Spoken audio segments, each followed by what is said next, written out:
Me llamaron cruel. Lo escuché por primera vez en voz baja, como si fuera un rumor que se pega a la ropa cuando entras a un cuarto frío. Ella es muy cruel. No sé cómo puede ser así con su propia familia. Me lo dijeron vecinos, la señora de la tienda de la esquina, una prima lejana que apareció en la puerta con una bandeja de pan recién horneado. Y lo más doloroso, alguna palabra ladeada que llegó desde la boca de mi propio marido, como si él hubiera aprendido a repetir lo que le convenía. Pero nadie veía lo que yo veía cada noche. Nadie estaba dentro de la cocina a medianoche con las manos hechas a callos, después de un turno de 24 horas. Nadie había oído las conversaciones a media voz detrás de la puerta del cuarto, donde se reunían para planear. Volví del hospital aquella noche, con la bata todavía pegada al cuerpo, con el olor del desinfectante en el cabello y con las manos marcadas por turnos que no terminen. En la mesa de la cocina había una nevera pequeña, una de esas heladeras que compran para guardar cerveza o sobras, al lado de la grande que siempre habíamos tenido. No debería haberme sorprendido. En esta casa siempre había espacio para más problemas. Pero lo que llamó mi atención no fue la nevera nueva, sino las cintas adhesivas amarillas y las etiquetas escritas con letra firme que cubrían los contenedores. Mole, para Rocío. Tamales, para doña Rocío. Ensalada, no tocar. La caligrafía era la misma que había visto en una libreta olvidada en la sala.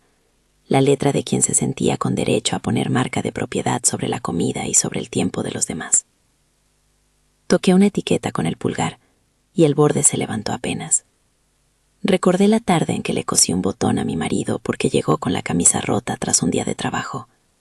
El mismo hombre que esa semana sugería que me buscara otro lugar para vivir si no estaba contenta. Me reí para mis adentros, un sonido corto y amargo, y sin pensarlo rompí una de las etiquetas con las uñas. La tiré al fregadero y dejé la mano húmeda sobre el borde. A mi lado, la nevera grande gruñó, indiferente. En ese ruido encontré una decisión que no había tomado de un día para otro. Me llamaron cruel por lo que hice después, pero ese rompimiento de cinta fue el inicio de una historia más larga. Mi nombre es Esperanza, y he sido enfermera por más de 30 años. Soy de esas mujeres que han aprendido a cargar con el cansancio y a seguir. Mis manos saben de jeringas, de vendajes, de medicinas que no fallan. Mis manos también saben de mole que se pega en cazuelas grandes los domingos para la familia. Nunca imaginé que un día tendría que cuidar de otra cosa además de pacientes. Tendría que cuidar mi casa, mi dignidad, mi nombre. Damián, mi marido, tiene 32 años. Lo digo con cierta ternura que aún me queda, porque fue un niño que yo crié después de aquella enfermedad que dejó a su padre sin dominio. Él es una persona buena por naturaleza. Ama leer los domingos, se pierde horas en un taller mecánico arreglando cosas sin ponernos atención. Pero la bondad no es siempre valentía, a veces es sumisión. Damián empezó a ceder frente a su madre, doña Rocío, como quien cede sin darse cuenta el respeto a lo más cercano. Al principio fueron detalles pequeños, dejar que su madre decidiera a qué hora cenábamos porque a ella le gusta comer temprano. Permitir que trajera su ropa y la dejara en el baño porque no tiene otro lugar. Aceptar llamadas largas en la mesa donde se planeaban gastos de la casa. Yo pensé que era un problema pasajero. Dale tiempo, me dije. Pero cuando las etiquetas aparecieron, comprendí que lo que estaba pasando no era un capricho de una mujer mayor, era una estrategia. Alguien podría decir que la temporada de presión empezó con la nevera, pero en realidad fue mucho antes. Hubo pequeñas humillaciones acumulativas que parecían insignificantes hasta que tomé nota y tracé una línea. Me recordaban cada día que mis sacrificios eran invisibles. En la primera semana tras mi operación del tobillo, donde hube de pedir permiso en el hospital para recuperar fuerzas, dejé casi todo en la cocina. La familia se sirvió sin preguntarme y nadie dijo gracias. En otra ocasión, después de una guardia de 24 horas, llegué a la casa con la idea de dormir 3 horas y salir de nuevo. Abrí la nevera y encontré que parte de la comida que había preparado para la semana había sido etiquetada y apartada. Me dijeron que era para la visita de la señora Rocío, y yo, cansada, no presenté pelea. Esa noche me fui a la cama con hambre, como quien recibe a un empujón que no logra identificar. La gente que me llamaba cruel no vio cómo, en la madrugada, mi corazón se empezaba a endurecer. No vieron mis manos temblar cuando supe que el pequeño ahorro que había guardado en el cajón para una reparación urgente del coche había desaparecido. No lo vieron con la claridad con que yo escuché 2 voces a través de la puerta entreabierta, bajando el tono para que yo no escuchara del todo, pero lo suficiente para entender. Si ella no se decide a irse, le hacemos firmar algo. Fue la frase que me heló la sangre una noche de junio. No dije nada entonces. Observé. Me prometí que no sería otra mujer que cargaba con las cosas y callaba. Esa promesa, sin embargo, me colocaba en una posición que otros no toleraban. Ser firme con mi propio hogar fue interpretado como crueldad. ¿Cómo puedes ser así con tu familia?, llegaron a preguntarme, murmurando que yo estaba rompiendo la armonía y que una suegra, por derecho natural, debía ser atendida. La realidad es que una cosa es atender y otra muy distinta es ser manipulada hasta el punto de perder la casa donde uno ha puesto décadas de trabajo. Cuando empecé a poner límites, me miraron como si yo fuera la amenaza. Recuerdo una tarde especialmente clara. Era lunes y había estado en quirófano desde la madrugada. El hospital parecía un mundo paralelo, con luces que nunca se apagan y con cuerpos que reclaman. Volví a casa con las piernas cansadas y mis ojeras computadas en la memoria de la casa. En la sala, frente a la tele, doña Rocío conversaba con una vecina como si la casa fuera suya. Al verme entrar, dejó la taza en la mesa y dijo, con una suavidad que sabía a veneno: «Mira, Esperanza, si no estamos cómodos con esto, tal vez sea mejor que arreglemos otro lugar para ti». No dijo «estarás cómoda», dijo «para ti», como si mi presencia fuera una molestia que debía corregirse. Sentí algo romperse, y no fue el jarrón, fue una parte de mi paciencia. Mi marido, Damián, me pidió que fuera flexible, que habláramos una y otra vez hasta arreglarlo. Sus palabras eran sinceras, pero vacías de acción. Él me pedía que cediera, y yo me negaba. Hay una diferencia entre ceder por amor y ceder por miedo. Yo me pregunté por qué debía sacrificar mi paz para sostener la aparente armonía de una familia que estaba haciendo planes sin consultarme. Fue entonces que decidí observar con otros ojos. Empecé a tomar nota, a guardar recibos, a anotar nombres y fechas en una libreta que llevaba en la bolsa junto al estetoscopio. La primera evidencia clara fue un documento que encontré en la mesita de la sala, un pagaré. No lo busqué, lo vi al mover una revista para sentarme. Estaba doblado a la mitad, con una firma de mi marido en tinta azul y un sello que llevaba el nombre de una persona que yo apenas conocía fuera de fotos de reuniones, doña Rocío. La letra era la suya, firme, y el monto parecía dirigido a cubrir gastos urgentes. La firma de Damián estaba debajo, con aquella letra suya un poco apurada. Me senté en el piso con el documento en las manos y sentí que me quemaba la piel, no por el papel en sí, sino por lo que significaba. Pruebas de que decisiones económicas se habían tomado detrás de mi espalda, de que un plan se estaba tejiendo sin mi consentimiento. No me gusta revisar teléfonos ajenos, es una puerta que uno abre y luego no sabe qué encontrar, pero el pagaré me dio permiso para mirar, porque en esa búsqueda no había espionaje, había defensa. Encontré mensajes que hablaban de ordenar la casa, de armar algo para que ella se vaya, de conversaciones con un tal señor de bienes raíces que había pasado por la calle un par de veces preguntando por la casa. Había transferencias pequeñas y regulares a una cuenta que no era la nuestra, y el patrón me gritaba con la claridad de una alarma: estaban preparando terreno. No puedo decir que encontré pruebas de un delito. Lo que encontré fue indicio de una intención que buscaba desplazarme. Le conté todo a Patricia, mi amiga de años, compañera de turno y confidente. Patricia es de esas personas que no hablan mucho, pero cuando lo hacen muestran la realidad cruda con palabras sencillas. Nos sentamos en su cocina una tarde con un café bueno y ella me escuchó hablar sin interrumpir. Cuando terminé, me miró y dijo: «Hija, tienes que poner orden. No por odio, sino por tu casa, por tu dignidad. No es cruel pedir lo que es justo». Eso me dio fuerza. Patricia me acompañó en las primeras fotos que tomé. Las etiquetas, los mensajes, el pagaré. Hicimos una carpeta física y otra digital. Para ella, que había visto tantas cosas en el hospital, era apenas un trámite: documentar, reunir, preparar. Decidí hablar con mi hermana, Luz María, porque necesitaba soporte que no fuera médico ni legal. Necesitaba a alguien que me dijera si yo estaba exagerando o si realmente había algo más. Luz María escuchó y sollozó una vez, como quien reconoce la injusticia sin filtros. «No te dejes», me dijo. «Si alguien te está empujando así, tienes que poner límites.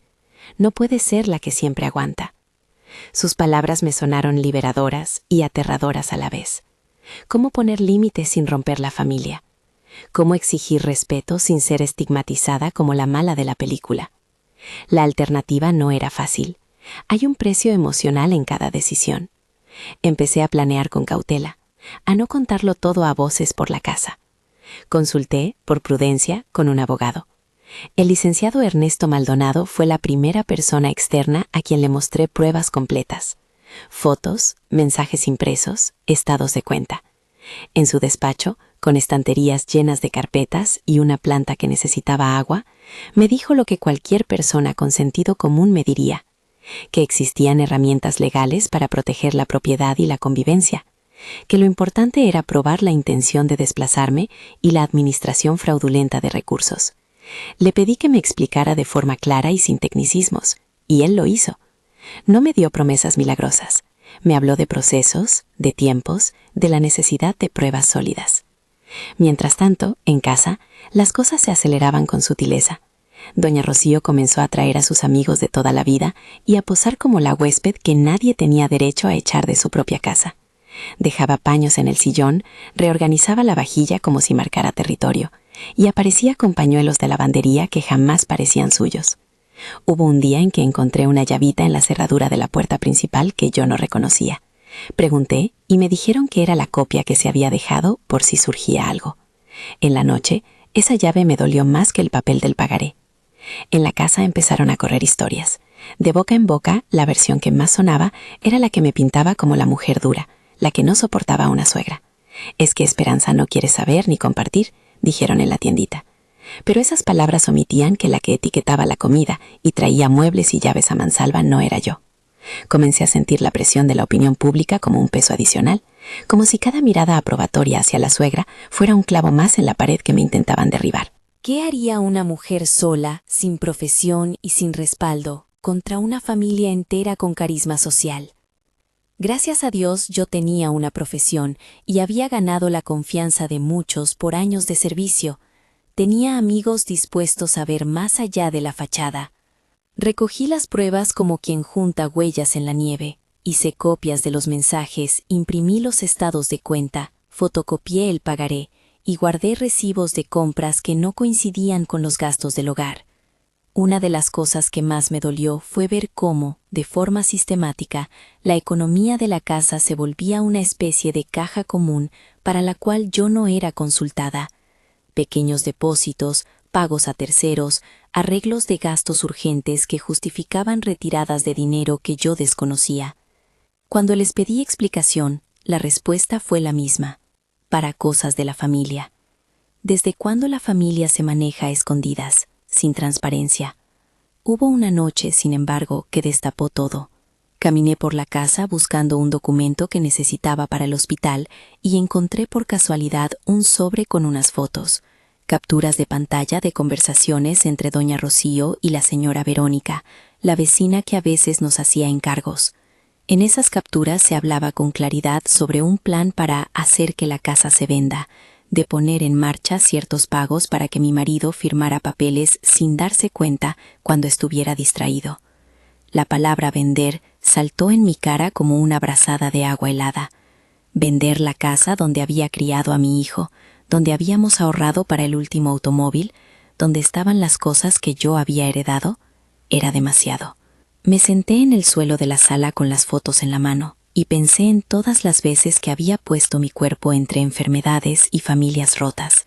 Si vendían la casa, perdería mucho más que ladrillos, perdería memoria, historia y un refugio que no siempre había sido respetado, pero que había sido mi hogar durante décadas.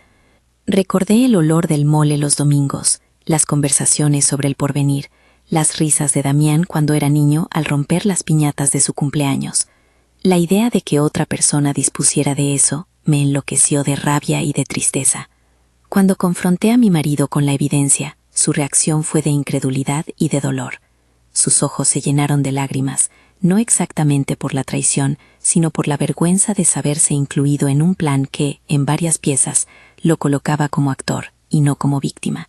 Le dije lo que había encontrado, y él, allí sentado en la cama con la cabeza entre las manos, dijo apenas: «No quiero problemas, mamá. Es complicado». Eso fue lo que me dolió más, que su deseo de evitar conflictos le hiciera cómplice de su propia humildad.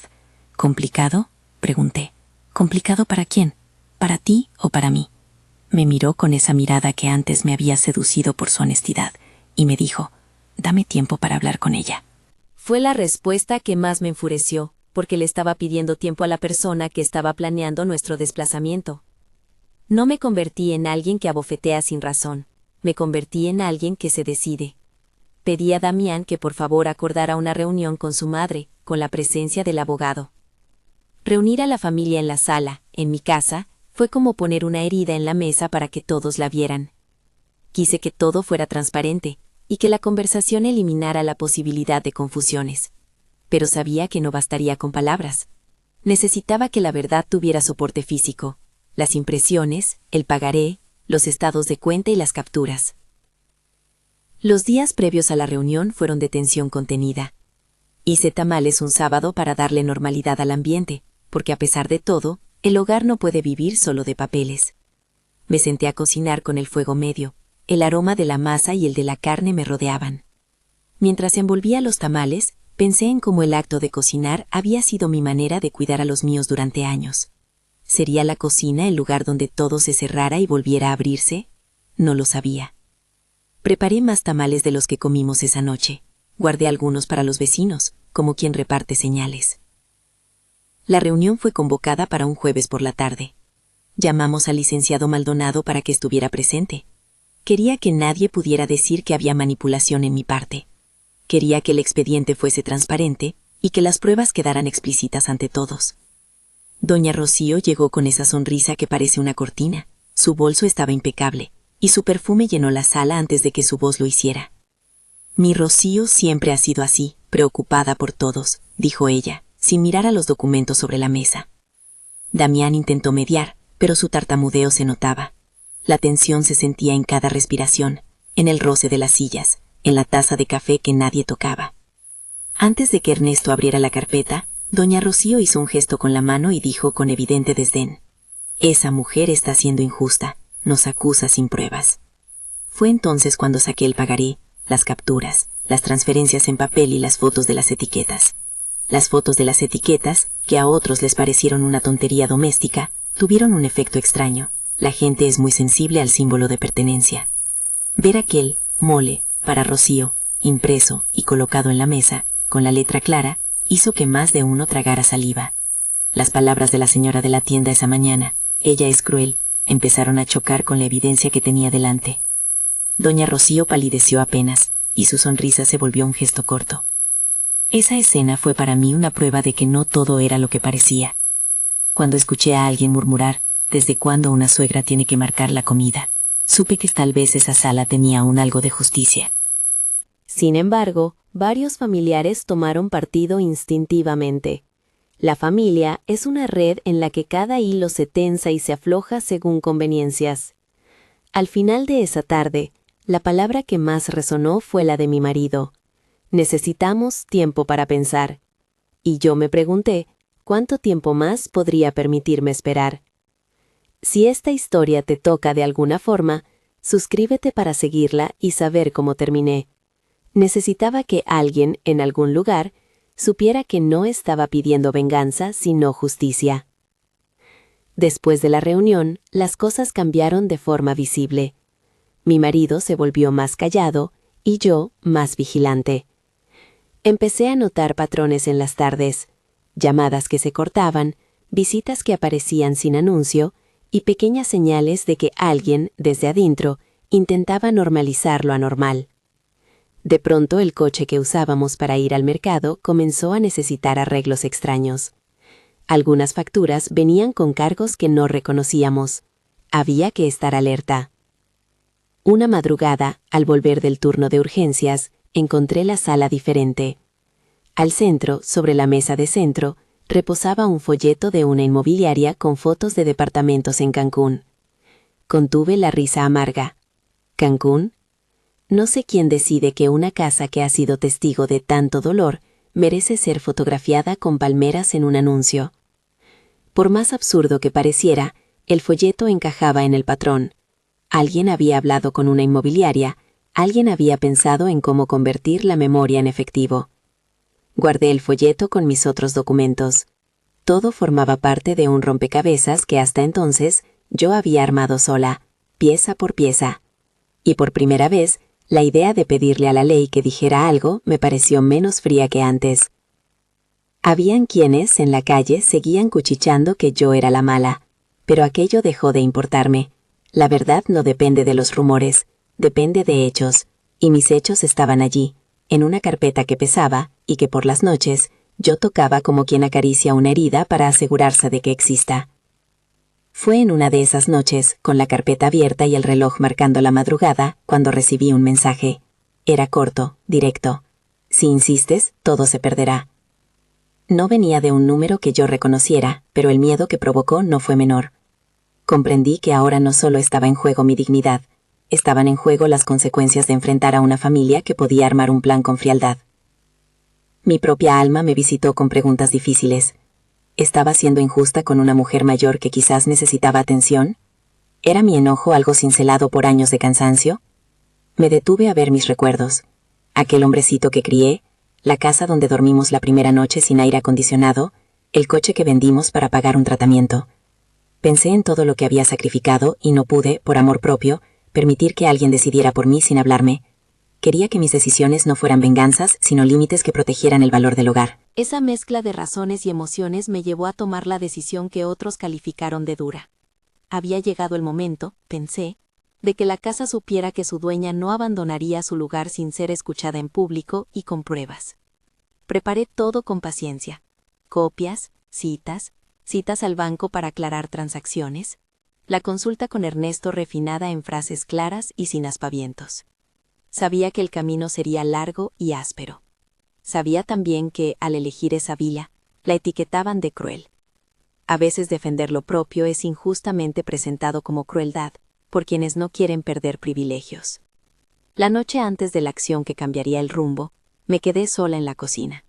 Saqué una olla pequeña, puse a calentar caldo y me hice una sopa. En la ventana la luna tenía forma de plato, y al otro lado de la calle, la luz del farol marcaba sombras largas. Me senté con el vapor en la cara y pensé en el precio de las decisiones. Entendí que ser firme con densidad moral podía doler, que mis manos no siempre estarían limpias de remordimiento, pero que renunciar era renunciar a algo más profundo que una casa, renunciar a mi propia integridad. Esa madrugada, al guardar la carpeta en un cajón bajo llave, sentí que debía prepararme para lo inevitable. La familia, herida en su orgullo, reaccionaría. La comunidad, que prefería la apariencia, hablaría. Yo sería, quizás, la protagonista de una novela corta de chismes. Pero también tendría por primera vez el arma de la claridad. Pruebas que contaban una historia distinta a los rumores. Cuando cerré la llave, escuché el sonido seco del cerrojo y supe que, al amanecer, el mundo ya no miraría igual mi cocina. En algún lugar, detrás de esa puerta sellada, la vida empezaba a dividirse en antes y después. A la mañana siguiente me levanté con la carpeta bajo el brazo como si fuera un tesoro frágil. Había dormido poco. La noche me había traído un sueño pesado, en el que veía las etiquetas amarillas volando como pájaros que reclamaban su territorio. Me preparé para el día con la mecánica de siempre. Café en taza grande, bata en el hombro, bolsillo del pantalón con la libreta de apuntes. Antes de salir, dejé un sobre en la mesa de la cocina para mi marido. No era una carta de reproche, era una notificación. Una copia de lo que íbamos a presentar, y la invitación formal a acompañarme. Pensé en aquel acto como una forma de dejar la responsabilidad en la mesa. Después de todo, yo no podía cargar sola con la necesidad de cambio. El licenciado Ernesto me pidió que mantuviera la calma. y que tuviera claro qué pedíamos. No quería rencor envuelto en papeles, quería transparencia. En su despacho, donde la planta seguía con la hoja caída por falta de agua, me explicó que había procedimientos pensados para proteger la posesión y el uso de bienes cuando existía riesgo de despojo o administración irregular. No me dio fórmulas mágicas. Me habló de tiempos procesales, de pruebas documentales y de la posibilidad de medidas cautelares y quedaba demostrado que existía una intención de desplazar a la persona que vivía en la casa. Si algo me quedó claro, fue esto. La ley no era una espada que yo blandiera para herir por diversión. Era un blindaje para mi vida cotidiana, para la dignidad de mis años de trabajo. Eso lo dije en voz baja, casi como una confesión. Convocamos la reunión formal un jueves a las 5. Le pedí a Patricia que viniera temprano. Me pidió que llevara tamales, como si la vida cotidiana pudiera amortiguar la tensión. Luz María se sentó a mi lado en la sala y me sostuvo la mano con la firmeza de siempre. Cuando llegó el día, la casa parecía un escenario. Los rayos del sol entraban por la cortina, los tamales humeaban en la mesa, y la carpeta con pruebas ocupaba el centro como un libro que debía ser leído en voz alta. Doña Rocío vino acompañada de su hija, Verónica, y de su esposo. Entraron con una compostura estudiada, como quien ensaya la postura de inocencia. Había gente que ya había empezado a tomar partido en mi contra. Parecía que a la suya le bastaba la experiencia escénica para convencer. Mi marido llegó tarde. Su titubeo fue una nube entre nosotros. Cuando el licenciado pidió silencio, el sonido se volvió distinto dentro de la sala, más pesado. El abogado desplegó primero las pruebas más sencillas, como para que nadie pudiera atribuirlas a la casualidad.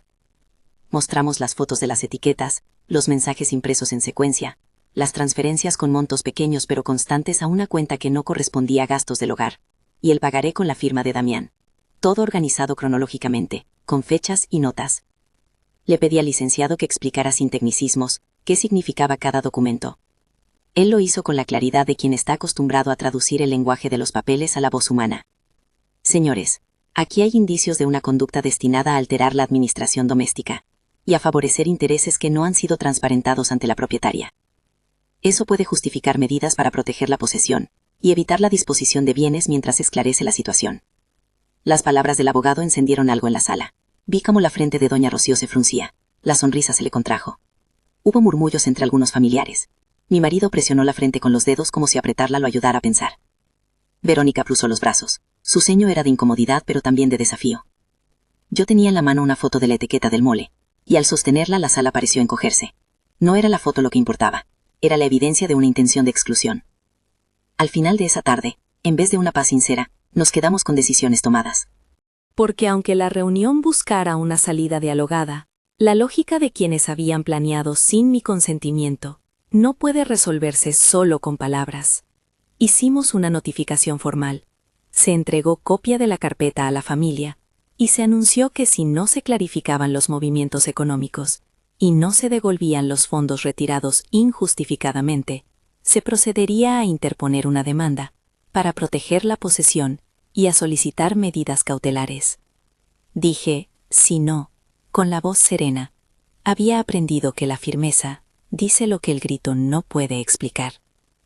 Salí de la reunión con el corazón latiéndome fuerte, no por la rabia, sino por el cansancio que acompaña a la determinación. Caminé por la cocina, me detuve frente a la nevera grande y puse la palma sobre la superficie fría. Sentí la casa como algo vivo, como si también esperara que alguien la defendiera. Esa tarde, después de que la familia se marchó, encontré una nota deslizada bajo la puerta. No exageres, el cariño también necesita paciencia. La nota estaba escrita con caligrafía floridita y olía a perfume femenino. Fue la primera de muchas advertencias veladas.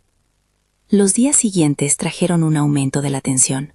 Se hicieron pequeñas maniobras para socavar la evidencia, mensajes borrados, llamadas a horarios intempestivos, familiares que, con lágrimas, decían que todo era un malentendido. Yo tenía la impresión de que someone estaba moviendo las piezas para hacerme ver como la dura de la casa. Lo curioso es que la etiqueta cruel caló con velocidad en ciertos sectores. Para algunos, era más cómodo creer en la imagen de la mujer que impone que en la historia de la que sufre maniobras secretas. Hay, por desgracia, mucha gente que prefiere la simplificación. Una tarde, cuando menos lo esperaba, Una vecina, doña Consuelo, se me acercó en la calle con la mirada baja. Tenía un paquete de pan en la mano y sin rodeos me dijo: «Mira, yo sí vi cómo la señora Rocío se llevaba cosas y decía que eran para su casa. No dije nada porque pensé que se arreglaría, pero ya vi que no era así». Sus palabras me dieron consuelo y también miedo. El ruido de los juzgados corre más que el de los tambores. La gente habla y las historias se transforman. Seguimos con la carpeta creciendo. Añadimos testimonios, recibos, un registro de llamadas. Todo eso fue presentado a Ernesto para fortalecer la demanda. Llegado el momento, y tras las consultas necesarias, decidimos ir por la vía civil. Presentamos una demanda que incluía solicitud de medidas provisionales para proteger mi posesión y declarar la nulidad de cualquier acto de disposición que pudiera afectar la casa mientras el proceso estuviera en curso. Evité entrar en tecnicismos cuando lo conté en voz baja a Patricia. Lo que pedimos es que nadie pueda vender ni disponer de la casa hasta que se aclare todo, le dije. Ella asintió con la sencillez de quien no necesita entender todos los matices para saber que se está defendiendo lo justo. La notificación formal de medidas llegó en un sobre oficial. La vi como un acto simbólico, un papel que contenía la posibilidad de cambiar el rumbo de un plan que buscaba desplazarme.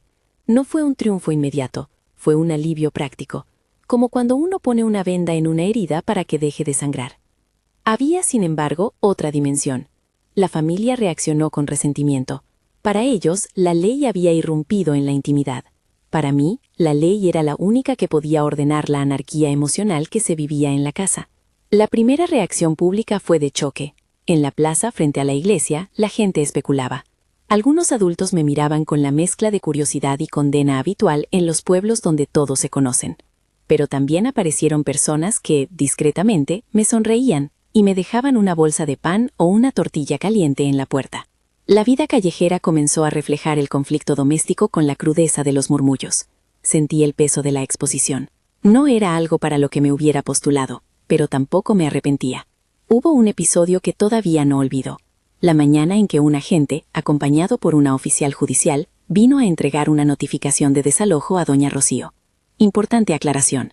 Una notificación de desalojo puede presentarse en contextos muy distintos. La nuestra no buscaba arrojar a nadie a la calle sin proceso, sino advertir que ciertas conductas podrían llevar a medidas más incisivas si persistían en su intención de disponer bienes. La oficial leyó en voz alta el documento. La sala de la casa volvió a quedar en silencio. Vi a doña Rocío palidecer. Sus manos se aferraron al bolso como si fuera un amuleto. Verónica se cubrió la boca, incrédula. En esa escena quedó expuesto algo que hasta entonces había sido un rumor. La posibilidad real de que un tercero, con papeles y pruebas, pusiera nombre a lo que yo había vivido en silencio. Esa mañana, mi esposo se rompió. Verlo así me partió el alma. Al salir de la sala, me dijo, casi sin voz: «Mamá, yo no quería que esto llegara tan lejos». Sus palabras estaban llenas de culpa y de miedo. Yo respiré hondo y recordé lo que me había repetido en noches de desvelo. No era una batalla para avergonzarlo, sino para despertarlo. Ofrecí una condición clara que no fuera venganza, sino una oportunidad de reparación. Si Damián asumía ciertas responsabilidades, trabajo estable, terapia para hablar del patrón de cedimiento frente a su madre, devolución parcial de lo que se había retirado sin autorización, yo estaría dispuesta a acordar plazos y a transitar una reparación que no pasara por la expulsión cruel, sino por el crecimiento y la reconstrucción. Fue una propuesta dura pero justa. No pedí la luna, pedí transparencia, contribución y cambio. Le prometí que no buscaba destruir lazos, sino reconstruirlos sobre otras bases. La noche en que acordamos los términos fue un cruce de emociones.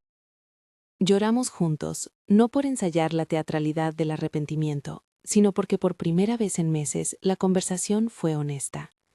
Me contó que había sentido vergüenza frente a sus hermanos, que no había sabido cómo detener a su madre porque temía su confrontación. Le dije que entendía su miedo, pero que su vida conlleva otras responsabilidades. Fue un diálogo sincero, con silencios incómodos, pero necesario. Le pedí que hiciera 3 cosas concretas: buscar empleo estable, dejar de autorizar gastos sin mi conocimiento y cortar de forma paulatina la dependencia emocional que permitía a su madre inmiscuirse en cada decisión. No hice promesas de reconciliación inmediata. Expliqué que las relaciones se reconstruyen con tiempo y hechos. Mientras tanto, la reacción pública seguía, y la narrativa de la suegra cruel se amplificó por donde menos lo esperaba. Hubo un programa de radio local que quiso mi testimonio. Rechacé con prudencia. No necesitaba convertir la historia en espectáculo. Aún así, no pude evitar que algunas voces hablaran de mí con dureza.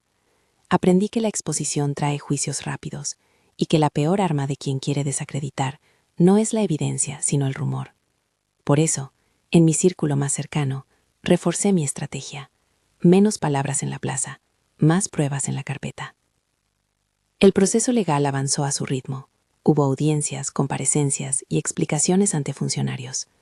No me explayaré en pasos procesales. No quiero dar la sensación de que esto fue un juego de procedimientos.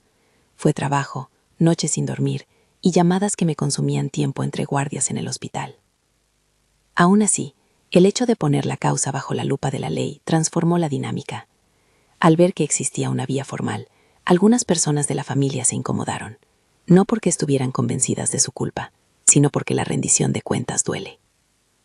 En una de las audiencias, y con permiso del licenciado, leí en voz baja a la juez fragmentos de los mensajes que había encontrado. No para escandalizar, sino para que alguien con responsabilidad institucional viera la secuencia de maniobras. En el estrado, el pago de transferencias y la existencia del pagaré tomaron otra dimensión. Ya no eran papelitos escondidos, eran hechos que exigían respuesta. La juez, mujer de mirada firme, hizo preguntas precisas. Esa noche salí del juzgado con la sensación de haber puesto un espejo frente a la casa. No era la solución final, pero sí un paso que nadie podría borrar con un gesto. La familia, en reacción, intentó varias estrategias. Hubo quienes intentaron la reconciliación performativa, invitaciones a almuerzos con la esperanza de que la normalidad disfrazara la falta de transparencia. Hubo quien buscó el enojo mediático, cartas notorias sobre mi carácter intolerante.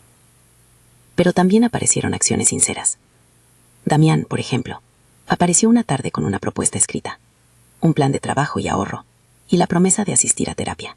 No era perfecto, pero lo vi como la semilla de un cambio. Verónica, por su parte, tuvo una reacción ambivalente. Por momentos se mostró a la defensiva, otras veces, sorprendida, dejó caer un atisbo de arrepentimiento. Doña Rocío se mantuvo más hermética, como quien protege una fachada de pérdida. Hubo un punto de quiebre que quizá muchos esperaban. Una mañana, al abrir la cocina, encontré los tarros sin etiquetas. Las notas amarillas habían desaparecido. Al principio pensé que era una concesión, una señal de paz, pero debajo de una de las baldosas hallé un recibo de un pago a una inmobiliaria por una gestión de evaluación de la casa. Ese hallazgo confirmó lo que había sospechado. No se trataba de un arrebato de buena vecindad, se trataba de un plan económico. Con eso en la mano y con pruebas, elevamos la presión legal. Lo hicimos con responsabilidad. La idea no era humillar a nadie, sino impedir que la casa cambiara de manos sin que yo, propietaria y quien había invertido décadas en ese hogar, fuera consultada. En el siguiente encuentro familiar, con el abogado presente, se pronunció la palabra que tanto había evitado decir en voz alta: condiciones.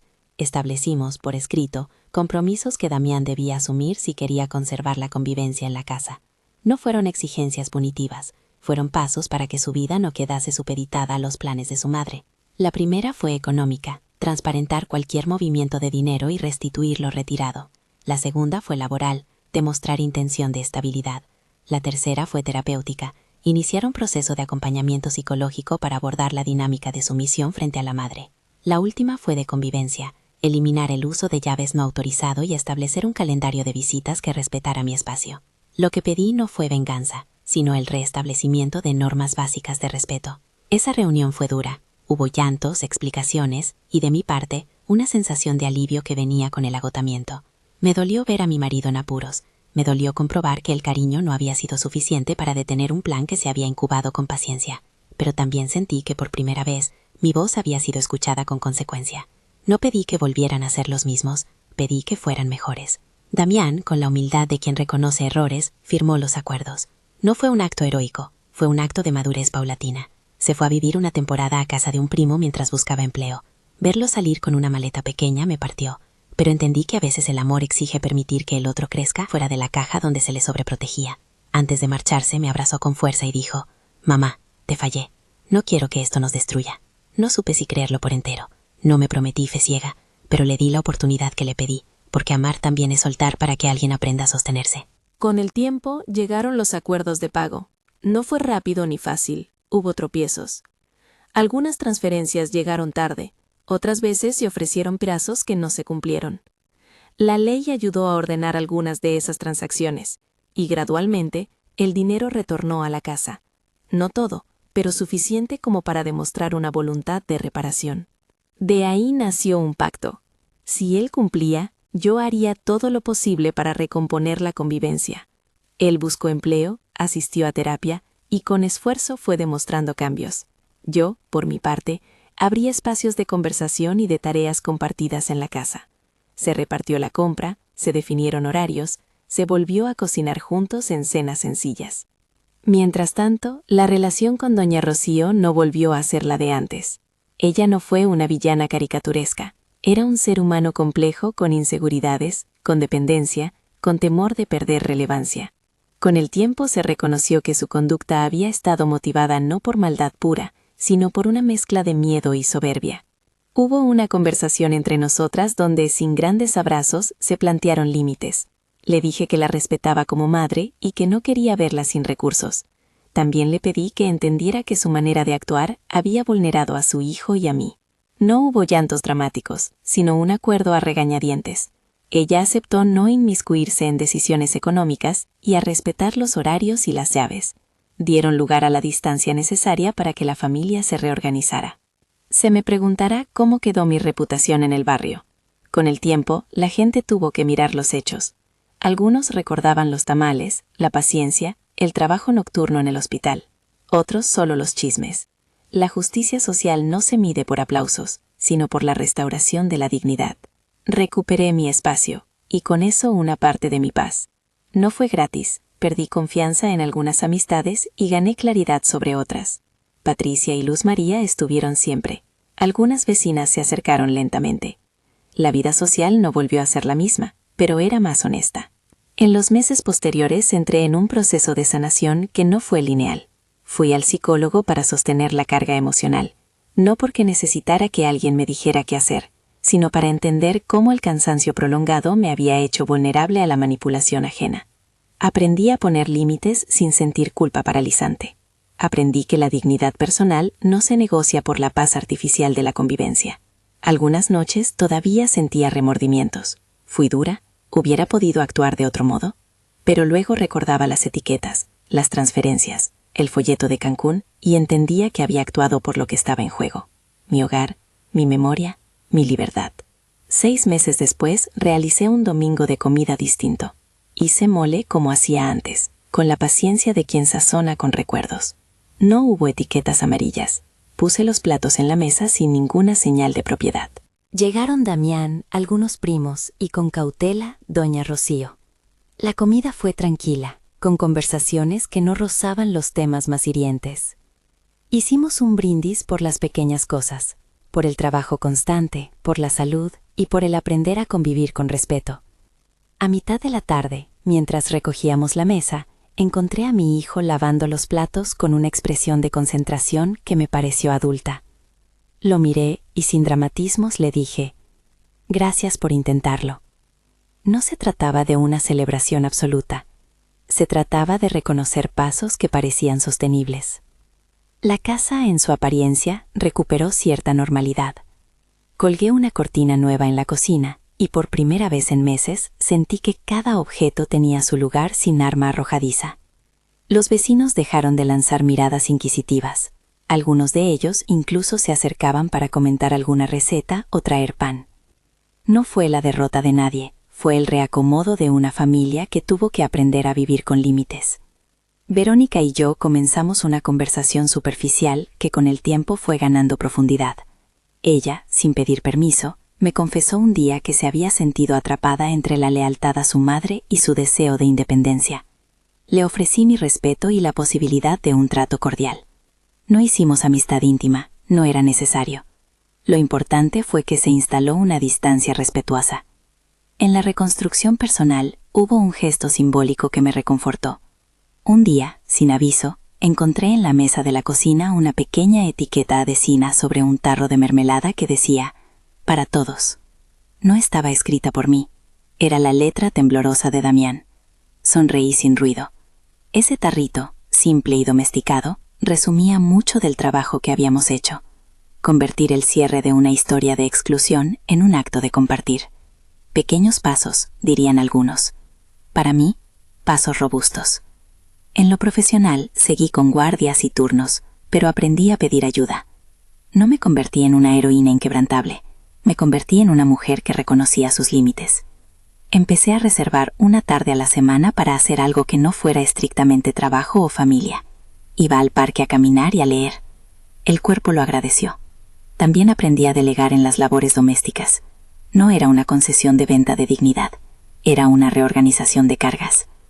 A menudo, en las noches más frías, repaso en mi mente los días en que me decían cruel, como quien escucha un zumbido distante. Sé que para algunos lo fui. Sé también que la etiqueta se pegó por la incomprensión de quienes no vieron lo que yo veía. No me alegro de haber causado dolor, pero tampoco me avergüenzo de haber defendido mi vida. La dureza que me atribuyeron fue, muchas veces, el coraje necesario para frenar un atropello. Con mi marido, la confianza se fue recomponiendo lentamente. No todo volvió a ser como antes, y no quise que lo fuera. Lo que busqué fue honestidad. Él siguió mostrando mejoras. Asistió a terapia, consiguió un empleo estable, dejó de firmar papeles a la ligera. Hubo momentos en que volvía a sentir la ternura de aquellos años en que lo crié, pero ahora con un tinte distinto, con orgullo por su capacidad de asumir responsabilidad. Lo más difícil fue que, en la reconstrucción, tuvimos que dejar a un lado gestos que antes se habían naturalizado, como la presencia constante de su madre en decisiones íntimas. No fue un castigo hacia una persona mayor, fue restaurar el orden doméstico. Se me acerca gente muchas veces para contarme historias parecidas, mujeres que, como yo, han sentido que su casa es desvalijada por la intrusión de otros. Algunas vienen buscando un gesto, otras simplemente quieren saber que no están solas. Mi historia no es una lección universal, es una experiencia que por las vueltas de la vida me tocó vivir y que ahora uso para sostener a otras. No doy recetas, doy compañía. A algunas les digo que documenten, a otras les digo que busquen apoyo. A casi todas les digo lo mismo, no se culpen por exigir respeto. Con el paso de los meses, fui recibiendo pequeñas señales de reparación social.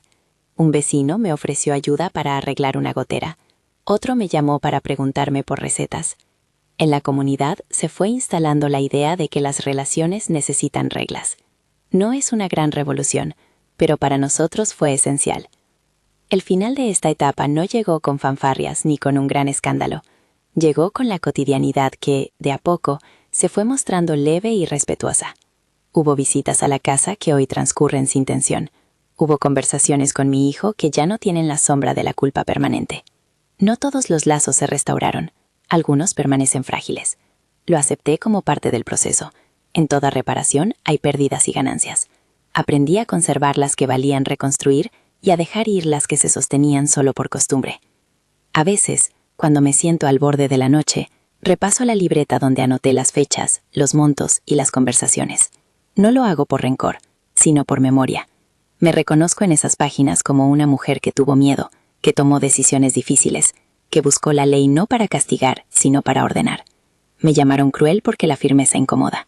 Llamaron cruel a muchas mujeres que han tenido la valentía de poner límites. Pero la historia, más tarde, mostró sus matices.